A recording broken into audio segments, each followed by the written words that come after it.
Bringing people and communities together on seclosounds.org.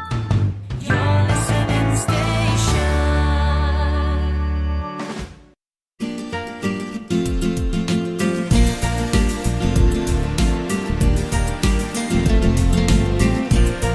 This week's show is a basic introduction to travelling to the Far East. My guest, Jeremy Snowing, is going to be talking about the trips that his company Mercator Travel offer to the region. And also I will be sharing that really risky free upgrade thing, which I recommend you don't do, but I'll share it with you anyway. That's all coming up on the John Gwynn Travel Show on seclosounds.org. Hello and welcome to the John Gwynn Travel Show on seclosounds.org. Travel news this week includes the information that yet another country is going to be making travelling a little bit more complicated than it should be. And also I will be sharing that tip I promised I'd share last week about how to get an upgrade on a flight, but do not try this tip. I'm only giving it to you to round off the information about flights I've been sharing over the previous 2 weeks. Do not do this tip, but I'm just sharing with you. I think I've covered myself there. Back in March I had David Gilmore from Mercator Travel on, and he was talking about Mercator Travel's offerings to Central and South America. My guest this week is Jeremy Snowing, who's a partner and owner of Mercator Travel, and he's going to be talking about the Far East offering that this company does. And we're talking in general terms about various destinations in the Far East. And the first one we're going to be talking about is Laos, or Laos, depending on who you ask how to pronounce it. And we're going to find out if it's easy to get there from the UK. Okay, there's no direct flights.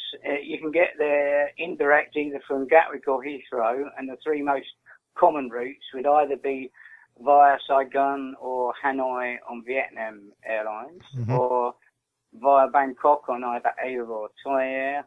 But another alternative is via the Gulf, such as Qatar or Emirates, because those sort of emerging Gulf airlines do this, and that's useful for those who want to fly from a regional airport like Manchester, because those options are served by those networks.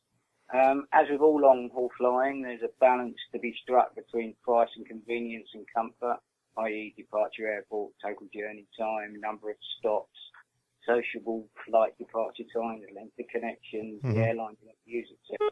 But the price ranges from around £550 per return at the cheaper end to about £1,000 at the top end. But the cheapest and normally the most quickest one-stop option is on Vietnam Airlines. You leave afternoon UK time and arrive the next day late morning, total journey time of about 13 or 14 hours, which includes the connection time. And on the way back, you tend to leave early evening local time and arrive early morning back into the UK, but the connection time's a little bit longer on the way back. So the total journey takes about 16 or 18 hours on the way back. Okay. It seems a lot more simple than I expected. So, Yeah. I never would have thought. Holiday destinations, are generally caught up, and if you don't mind using a hub airport and having a connection, although no direct flights, it's a relatively simple exercise. Okay. We've talked about how to get there, but are there any visa or medical requirements? You can get a visa into Laos on arrival. It's $35 US. They don't really like sterling, so you've got to pay in US currency in cash. So it's around £25, £30 UK money. The only restriction is that you've got to have 6 months on your passport, and they would normally just stamp you in with 90 days tourist visa.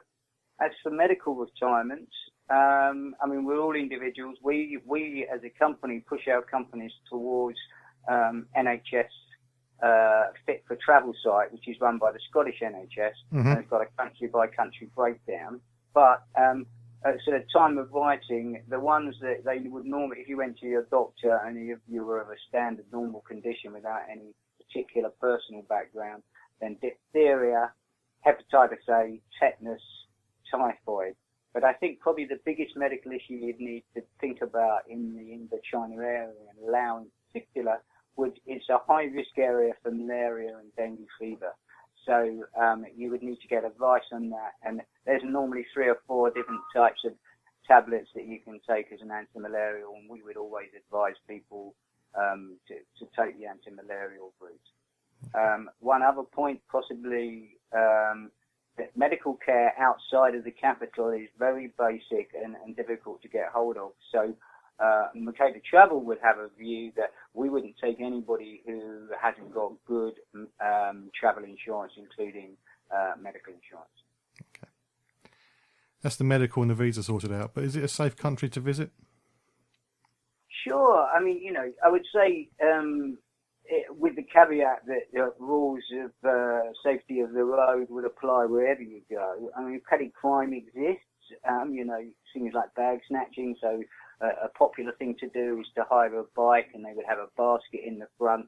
Well, don't just sort of leave a bag loose in that basket, somehow secure it to your bike or keep your wits around you and so on. But I think it will be violence crime by stealth rather than by violence. Mm-hmm. In the big festival events, the Lao New Year, Buddhist Lent, there's a boat racing festival and so on, when there's lots of crowds, that tends to be the heightened risk area. And I would say generally moving around from place to place at night time, you wouldn't want to move off of the main beaten track. And one other thing that I would say is statistically, there would appear to be in that region, the loss of passports is a particular attraction to thieves. And so you want to make sure that you've got like a good travel wallet or something and keep a grip of those. But I think generally if you exercise good sound common sense, it's absolutely a safe country to go. One point though, the final caveat I would add to that is that if you're a mainstream tourist and you're on main tours and you're visiting the main places, absolutely. If you are, however, a kind of off the beaten track backpacker, you're there for a longer time, you're moving around off of the beaten track and you're perhaps going to lesser visited places. One thing to remember is that, this in the 1960s and 70s was a war zone, and there are unexploded mines and all, and this is a risk near the Lao and Vietnamese border area, and what was known as the Ho Chi Minh Trail area. So you don't want to, be wandering through the jungle, wandering off the beaten track, because you could, step on something you wouldn't want to do. So just need to take care in those border areas if you're one of those people. So, if you stick on the main drag, you'll be fine. Gary Fitz here, every Monday, 10 o'clock. Coming up, we've got Eric and Ernie. Join me here on Seclo Sounds. In your smile. It's from 1975. Eric and Ernie were four. Gary, it's not Eric and Ernie, it's Earl and Ernie, the Cape Brothers, Union Man. Oh, I see. Gary Fitz here, every Monday, 10 o'clock. Earl and Ernie.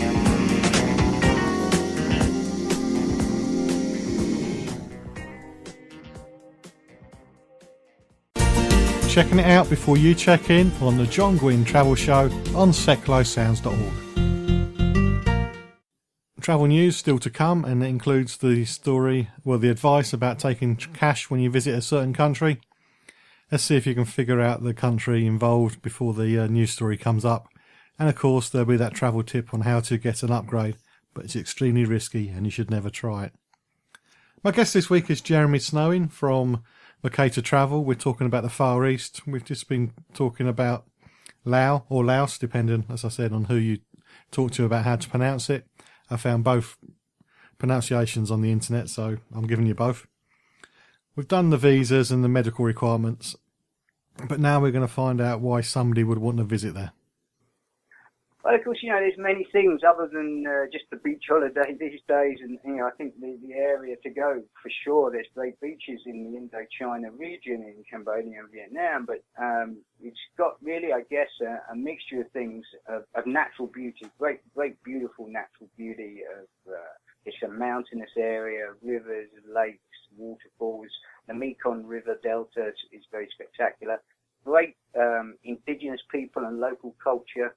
Hill tribes, trekking that you can go to, interesting markets, textiles, the colonial history, which is French, and you've got the interesting architecture and a colonial legacy, and then the Buddhist religion has left from centuries ago, temples, shrines, and what's. And then for the intrepid, adventurous traveller, you'll have things like that go with this rugged territory, tubing on the rivers, white river rafting, waterfall rappelling, and so on. So it's really got a broad mix. The ancient capital, Luang Prabang, is a very elegant, interesting place to see with lots of character and charm. It's probably Laos' biggest tourist attraction and argued by many as Southeast Asia's most beautiful spot. There's great waterfalls there. But there's also, I think probably I would mention the particular tourist place of interest, which is called the Plain of Jars, which is this province dotted by these stone jars, which no one has a clear idea as they come. These vessels are very large. Mm-hmm. They were carved from sandstone and granite in various sizes. They're believed to be 2,000 years old, something 3.5 meters high in some cases. Legends got it that they were made to store rice wine, while some believe they were storing the dead. But until today, really, we don't know. But they are an interesting, fascinating archaeological site to see. So something for everybody, I would say. Definitely sounds a lot. But what's the weather like? Is it going to be too hot to walk around looking at all this stuff? It's got 3 distinct seasons. Year round, it's warm and tropical for sure. It's kind of, I would say, 25 to 30 degrees centigrade year round, with the exception of March to May, when it can go as high as 40. And it's definitely the best time, the optimum time to go is what they call the cool dry season, which is November through to February. The hot dry season, which is an area time I wouldn't advise to go, March to April. Now, partly because it's muggy and it's uncomfortable, but also what makes the hot season unbearable is throughout the whole of Laos, farmers, to replenish the rice and enable that to regenerate, they burn the fields, and there is acrid smoke across the forests and across the whole of the country, and it's an uncomfortable place to be. So I would avoid March to April and into May. But then the rainy season runs from mid-May through to October. Generally speaking, the higher you are in the country and it is mountains, the more rain you'll get. And the towns along the Mekong River in the south, there's less rain. And the impact of the rainy season isn't so much that it's uncomfortable to go, because it's tropical rain that it'll pour like you've never known for a couple of hours, and then it clears up and it's quite pleasant and it's great thing. But the infrastructure can be impacted. Roads you get landslides because of the mountains. It's not so easy to move around, and your journeys can take longer. But the flip side is the temperatures are a bit lower, it's cleaner air, and it's smaller crowds, a bit cheaper time of year to go. And one of the great attractions of Laos is its network of river deltas, and you do a lot of trips and sightseeing on rivers, and the rivers are better flowing, and it's a better experience in the rainy season. But if you ask me, if it was I was travelling on my dollar, then I would say really the cool, dry season, November to February is the best time to go. The ideal Christmas destination, then. Sure, absolutely. Yeah. This is Seklo Sounds. Join us every Wednesday at 7 p.m. for 1 hour in the company of Harry and Edna on the Wireless, exploring all aspects of the vintage scene and playing tip-top gramophone tunes. Harry and Edna on the Wireless, Wednesdays at 7 p.m. on seklosounds.org. Jolly good.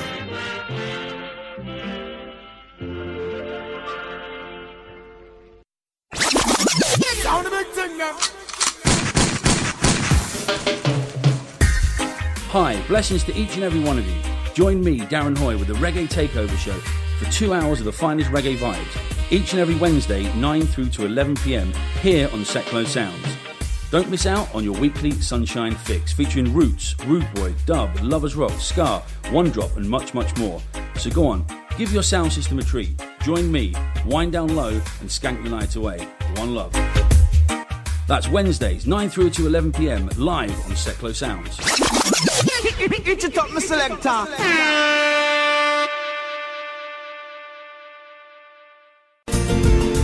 You can make comments about the show at facebook.com/John Gwynn.